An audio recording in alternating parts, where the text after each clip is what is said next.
लोग कर रहे हैं cost and profit reconciliation statement. अच्छे से सुनिएगा, cost and profit reconciliation statement. Reconciliation statement सबसे पहले हम लोग क्यों बनाते हैं? रिकॉन्सिलेशन स्टेटमेंट हम लोग इसलिए बनाते हैं ताकि किसी भी चीज़ का डिफरेंस को ख़त्म कर सके। रिकॉन्सिलेशन स्टेटमेंट हम लोग इसलिए बनाते हैं ताकि किसी भी चीज़ का डिफरेंस को क्या कर सके, ख़त्म कर सके। इसलिए हम लोग रिकॉन्सिलेशन स्टेटमेंट बनाते हैं। जैसे हम लोग क्लास 11 में पढ़े थे BRS, बैंक रिकॉन्सिलेशन स्टेटमेंट, वहाँ पे बैंक के अंतर को ख़त्म कर रहे थे। तो रिकॉन्सिलेशन का मतलब समझ लीजिए कि जो डिफरेंस हो रहा है, अंतर हो रहा, उसको ख़त्म करने के लिए हम लोग क्या बनाते हैं? Reconciliation statement. तो यहाँ पे किसका रिकॉन्सिलेशन स्टेटमेंट है? Cost and profit. Cost and मतलब कॉस्ट का प्रॉफिट और फाइनेंशियल अकाउंटिंग का प्रॉफिट, मतलब कॉस्ट अकाउंटिंग और फाइनेंशियल अकाउंटिंग के बीच में जो डिफरेंसेस राइज हो रहा है उसको ख़त्म करने के लिए हम लोग क्या बनाते हैं? Cost and profit reconciliation statement. Cost and profit reconciliation statement. तो हम क्या इसका डेफिनेशन बोल सकते हैं कि cost and profit reconciliation statement is a statement which reconcile difference between cost accounting and कौन सा हम लोग का? Financial accounting. Cost accounting and, समझ पा रहे? क्लियर है क्या? तो क्या बोल सकते हैं? Cost and profit reconciliation statement is a statement which reconcile difference between cost accounting and कौन से अकाउंटिंग? Financial accounting. कौन से accounting? Financial accounting. Cost accounting और फाइनेंशियल अकाउंटिंग के बीच के डिफरेंस को खत्म करने के लिए हम क्या बनाते हैं? क्या बनाते हैं भाई? क्या बनाते हैं? Cost and profit reconciliation statement. Cost and profit reconciliation statement. ध्यान से सुनिएगा, cost and profit reconciliation statement को बनाने का एकदम सिंपल तरीका है। Cost and profit reconciliation statement को बनाने का सिंपल तरीका है। अगर आप कॉस्ट पे बना रहे, किस पे बना रहे? कॉस्ट पे। तो आप कॉस्ट अकाउंटिंग का बैलेंस देखिए।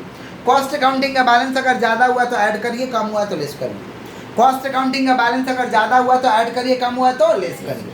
अगर फाइनेंशियल अकाउंटिंग पे बना रहे तो फाइनेंशियल अकाउंटिंग को देखिए।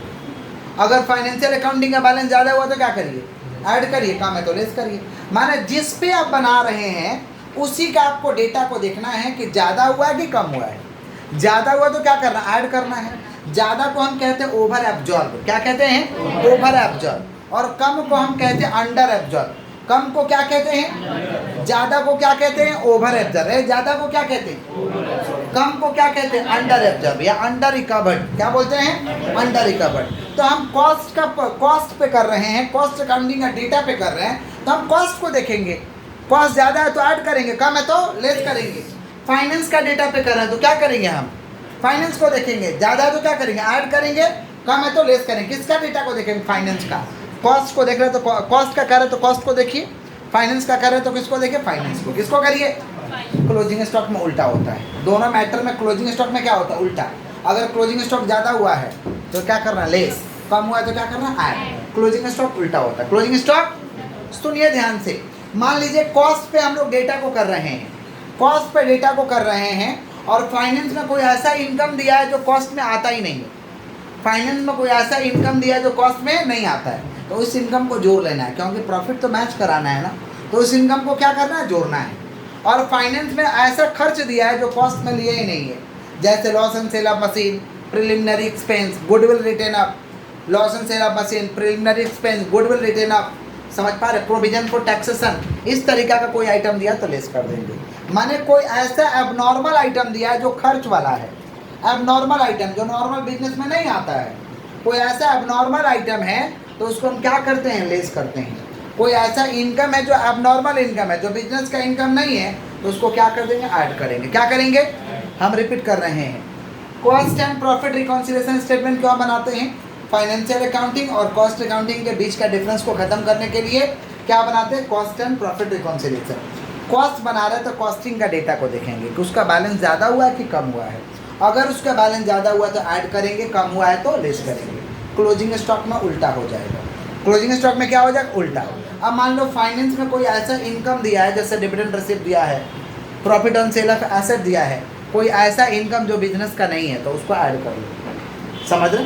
और कोई ऐसा खर्च दिया है जैसे preliminary expense, loss on sale of fix asset, समझ रहे हैं, गुडविल रिटेन ऑफ, इस तरीका का कोई खर्च दिया है तो हम क्या कर देंगे, लेस कर देंगे। क्या कर देंगे?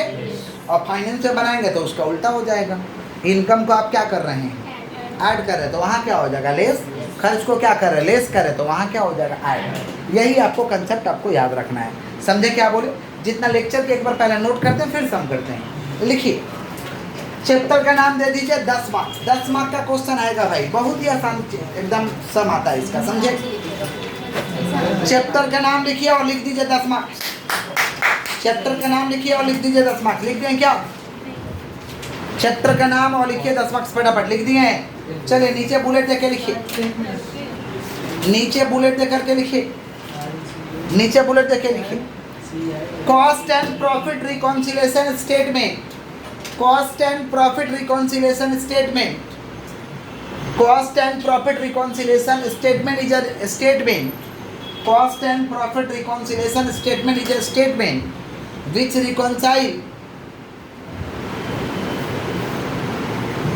reconcile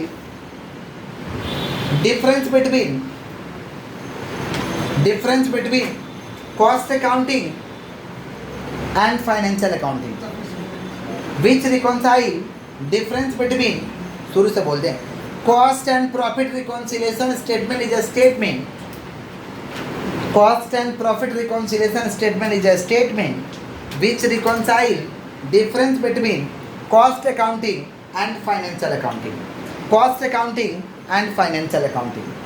हो गया क्या? हो गया फाइनेंशियल अकाउंटिंग, हो गया।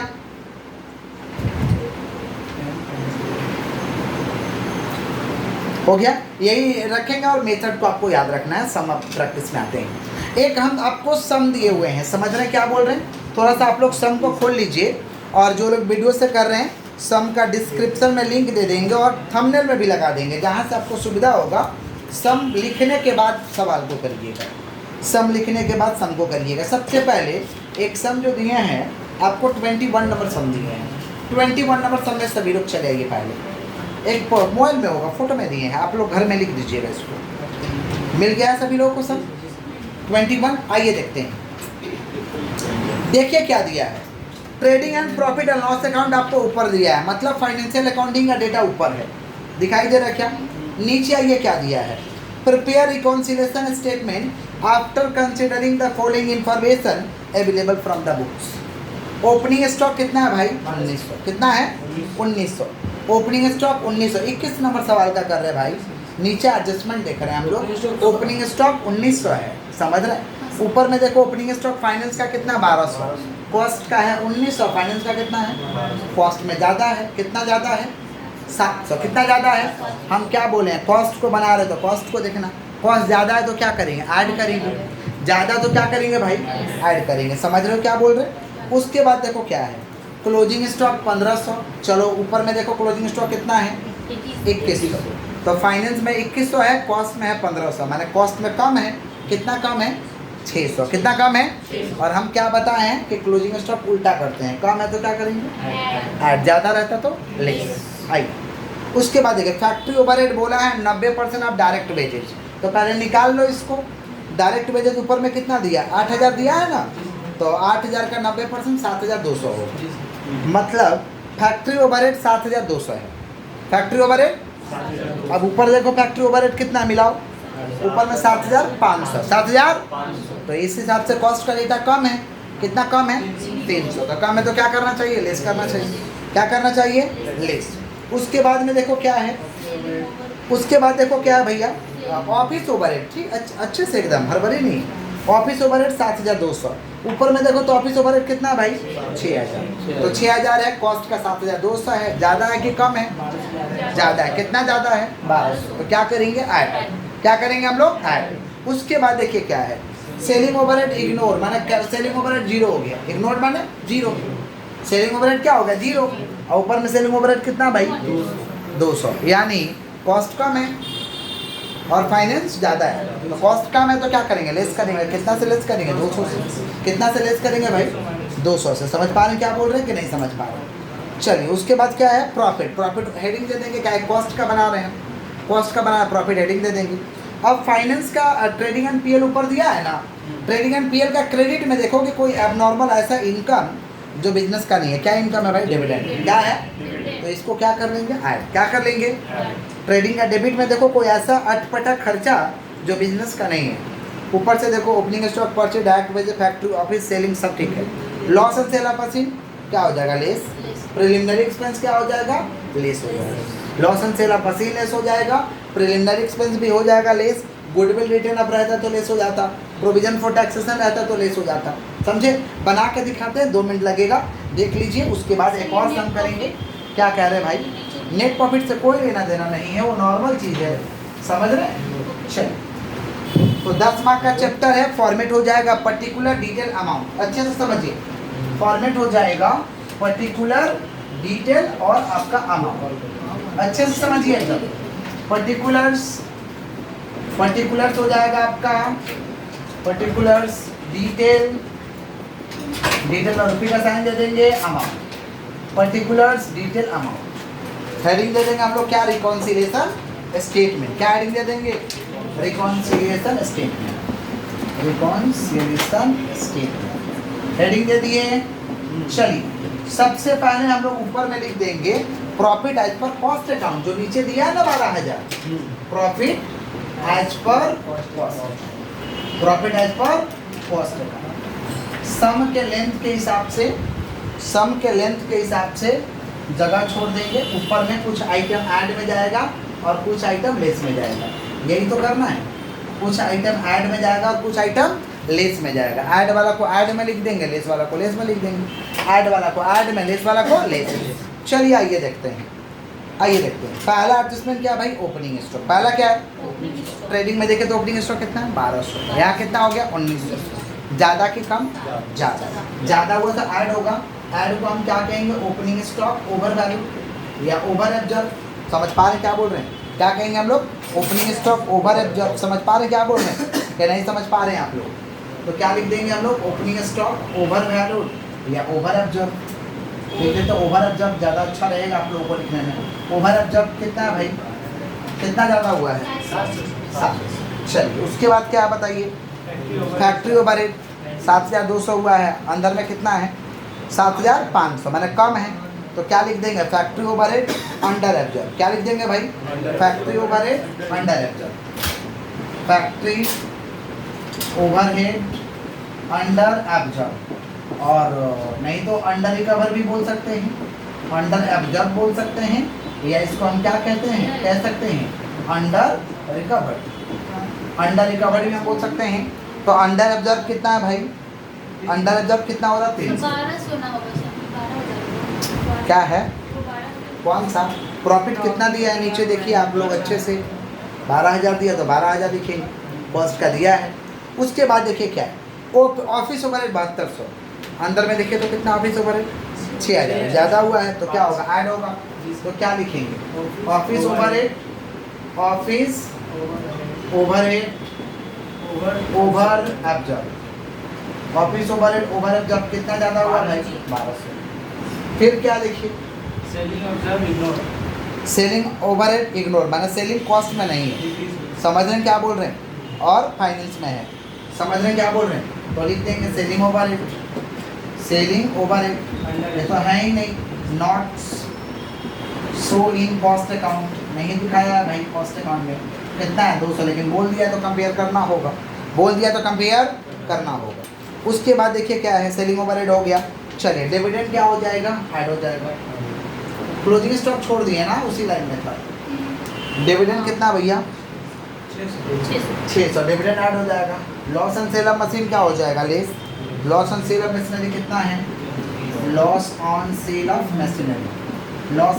मशीनरी आपका 300 है। क्या हो जाएगा? लेस हो जाएगा। फिर क्या है? प्रिलिमिनरी एक्सपेंस है। कितना है प्रिलिमिनरी एक्सपेंस? 500। तो लिख देंगे प्रिलिमिनरी एक्सपेंस कितना है? 500। चलिए, बैलेंस करते हैं। ऊपर वाला को जोड़ के निकाल देंगे यहाँ पे। बताइए तो। अच्छा, एक चीज़ और छूटा हुआ है ना, क्लोजिंग स्टॉक कितना? 1500। और वहाँ पे कितना है? 2100, है कम है। क्लोजिंग स्टॉक क्या है? अरे पहला एडजस्टमेंट में था, क्लोजिंग स्टॉक छूट गया है। क्लोजिंग स्टॉक 1500, वहाँ 2100, मैंने कम है। तो क्लोजिंग स्टॉक उल्टा करना है। तो क्लोजिंग स्टॉक अंडर वैल्यू कितना? Closing stock closing stock under balance कितना है? 600 लिख देंगे 600।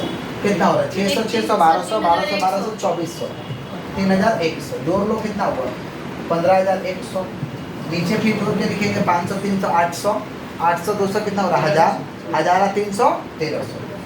तो 15100 में से 1300 को क्या करेंगे? लेस कर देंगे। लेस करके बताइए कितना हो रहा है? लेस करके बताइए कितना हो रहा है? जो आएगा उसको क्या? 13800।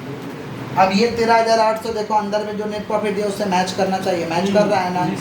माने हम रिकॉन्सिलेशन करा दिए हैं profit as per financial accounting. माने ये जो आया है ना उसके नेट प्रॉफिट से क्या होना चाहिए? मैच होना चाहिए।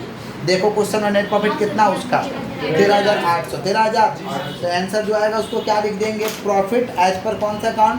Financial account. Profit as per कौन सा account? Profit as per financial account. Profit as per financial accounts कितना? 13800 13800। कोई तकलीफ है क्या? कॉपी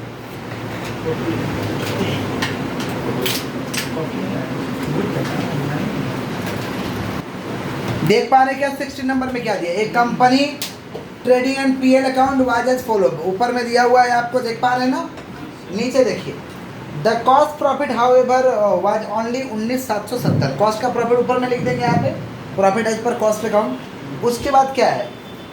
नीचे ये in cost account value of closing stock कितना है? 4280। ऊपर में देखो तो कितना क्लोजिंग स्टॉक? परचेज से लेस किया हुआ 4080, माने ज़्यादा है। ज़्यादा तो क्या करना होगा? लेस। कितना ज़्यादा है भाई? 200। उसके बाद देखो क्या है? The work expense in cost account 100% of direct wages. तो डायरेक्ट वेजेज का 100% कर लो। डायरेक्ट वेजेज कितना दिया? 10500। तो 10500 हो गया वर्क एक्सपेंस है। वर्क एक्सपेंस दिया कितना? 12130। तो 10500 हो रहा है, दिया है 12130। माना क्या है? ज़्यादा है नहीं। कॉस्ट का डेटा कम है। कॉस्ट का डेटा नहीं समझे। कॉस्ट में तो 10500 है, अब फाइनेंस में 12130 है, माने कॉस्ट का डेटा कम है। कितना कम है? जितना भी कम है उसको लेस करेंगे। उसके बाद देखो selling and administration expense. Selling बोला 10% ऑफ सेल है। सेल कितना? 75000 है ना? तो 75000 का 10% 7500। और एडमिनिस्ट्रेशन एक्सपेंस बोला 0 रुपया 10 पैसा पर यूनिट। तो है कितना यूनिट? 50000 है ना? तो 50 इंटू 0.10 50 इंटू 50000 यूनिट है ना भाई? तो 50000 इंटू 0.10 कितना हो रहा? 5000। कितना हो रहा? 5000। बोला है कि सेलिंग एक्सपेंस 10%। सेलिंग एक्सपेंस 10%, तो 75000 का 10% 7500। और उसी में बोला एडमिनिस्ट्रेशन एक्सपेंस 0 रुपया 10 पर यूनिट। तो वहाँ यूनिट कितना? 50000 ना है। तो 50000 इंटू 0.10 5000। अब सेलिंग का खर्चा हम लोग निकाले 7500 कॉस्ट में, ऊपर से मिला कितना सेलिंग एक्सपेंस? 7100। अब कॉस्ट में कितना निकाले हम लोग? 7500। 400 ज़्यादा हुआ। 400 तो क्या होगा? ऐड होगा। अच्छा एडमिनिस्ट्रेशन एक्सपेंस कितना निकाले हम लोग? 5000। ऊपर कितना है? 5340। कम है। कितना कम है? 340। कितना कम है? तो 340 क्या हो जाएगा? लेस हो जाएगा। समझ पा रहे? ठीक है, वर्किंग दिखा देंगे। चलो डेप्रिसिएशन इन द कॉस्ट कितना भाई? 800। फाइनेंस में देखो तो कितना है?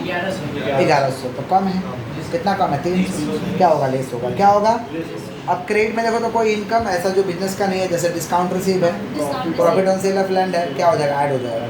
इधर में देखो तो ऐसा कोई फालतू खर्चा, कोई फालतू खर्चा नहीं, सब ढंग का खर्चा है। समझ रहे हैं? मार्कर मेरा कहाँ गया? मैं आप लोगों को दिखा दूँ। मार्कर वो उधर में रखे हैं क्या? आके स्टॉप करिएगा। देखिए एक और क्वेश्चन जो बोले थे, कॉस्ट का प्रॉफिट दिया, profit as per cost account 19770। ठीक है, ऐड वाला को ऐड में लिखेंगे, लेस वाला को लेस में लिखेंगे। पहला क्लोजिंग स्टॉक है 4280, अंदर में 4080, माने ज़्यादा हुआ है। ज़्यादा हुआ तो कहाँ होगा? लेस। ठीक है, उसके बाद देखो वर्क एक्सपेंस हम निकाल के आप लोग को दिए हैं 10500। सेकंड वाला फोटो में देखो, सेकंड एक और फोटो गया होगा लास्ट में। 10500 दिखाई दे रहा है क्या? लास्ट में गया है ना? वर्क एक्सपेंस कितना निकाले हैं भाई? 10500। ऊपर में वर्क एक्सपेंस कितना? 12130, माने कम है कॉस्ट में। कॉस्ट में क्या है? कम है। यहाँ देखो वर्क एक्सपेंस अंडर एब्जॉर्ब, देख रहे हो? उसके बाद देखो क्या है? सेलिंग एंड एडमिनिस्ट्रेशन देखो निकाल के दिए फोटो में। सेलिंग एक्सपेंस 7500, एडमिनिस्ट्रेशन कितना निकाल के? 5000। ऊपर में देखो सेलिंग कितना है 7100, इधर कितना 7500, ज़्यादा हुआ है, ऐड होगा यहाँ देखो, देख रहे हो। और एडमिनिस्ट्रेशन एक्सपेंस कितना देखो 5000, ऊपर में कितना है 5340, कॉस्ट में कम है, कितना कम है 340, क्या कर देंगे हम डाल देंगे। उसके बाद क्या देखो डेप्रिसिएशन 800, वहाँ पे कितना डेप्रिसिएशन 1100, कम है कॉस्ट में, लेस हो। और क्रेडिट में देखो profit on sale of land और डिस्काउंट रिसिप्ट क्या हो जाएगा, ऐड हो जाएगा। खर्चा कोई ऐसा है नहीं, इसको जोड़ के यहाँ निकालेंगे, इसको जोड़ देंगे, इसको जोड़ के यहाँ निकालेंगे, इसको घटा देंगे। आ गया profit as per financial account, profit as per. अपने बुक का तुरंत हम लोग लगे यहाँ देख लेते हैं 1 नंबर सवाल। बुक खोलो, 50 नंबर पेज में आ जाओ। 50 नंबर पेज में सभी लोग जल्दी से चले आइए। 50 नंबर पेज में सभी लोग जल्दी से चले आइए। 50 नंबर पेज में आप लोग चले आइए। आ गए क्या 50 नंबर पेज में? देखिए 50 नंबर पेज में 1 नंबर सवाल, 50 नंबर पेज 1 नंबर सवाल देखिए। देख पा रहे क्या? देख पा रहे हैं? देखिए, from the following figures prepare a reconciliation statement to determine net profit as per financial book. Net profit निकालना फाइनेंशियल बुक्स के आधार पे। देखो net profit shown in the cost book, cost book पे दिया, ऊपर में लिख देना है यहाँ पे direct profit as per cost account. उसके बाद depreciation so excess in cost book, ज़्यादा है कॉस्ट बुक में, क्या होगा भाई, ऐड होगा। क्या होगा, ऐड। उसके बाद देखो इंटरेस्ट ऑन इन्वेस्टमेंट रिसिप्ट क्या होगा, ऐड, इनकम है। प्रोविजन फॉर इनकम टैक्स क्या होगा, लेस होगा, बोले है ना फालतू खर्चा। Income receipt from transfer of fee add होगा, इनकम है। Factory overhead under recovered, under recovered का मतलब क्या होगा भाई, लेस होगा, कम है। Office expense under recovery in financial book में कम है, वो कॉस्ट बुक में था, ठीक है, ये फाइनेंशियल बुक में। अच्छा फाइनेंशियल बुक में कम है, फाइनेंशियल बुक में कम है यानी कॉस्ट बुक में ज़्यादा है। फाइनेंशियल बुक में कम है यानी कॉस्ट बुक में तो क्या होगा, ऐड होगा। क्या होगा, ऐड। इस तरीक़े से डायरेक्ट भी सम पूछे जाते हैं, समझ रहे। होमवर्क लिख लीजिए 1 नंबर 2 नंबर 3 और 4, 1 से 4 तक, 1 से 4 तक आपका होमवर्क है, इसको कॉपी कर लीजिए।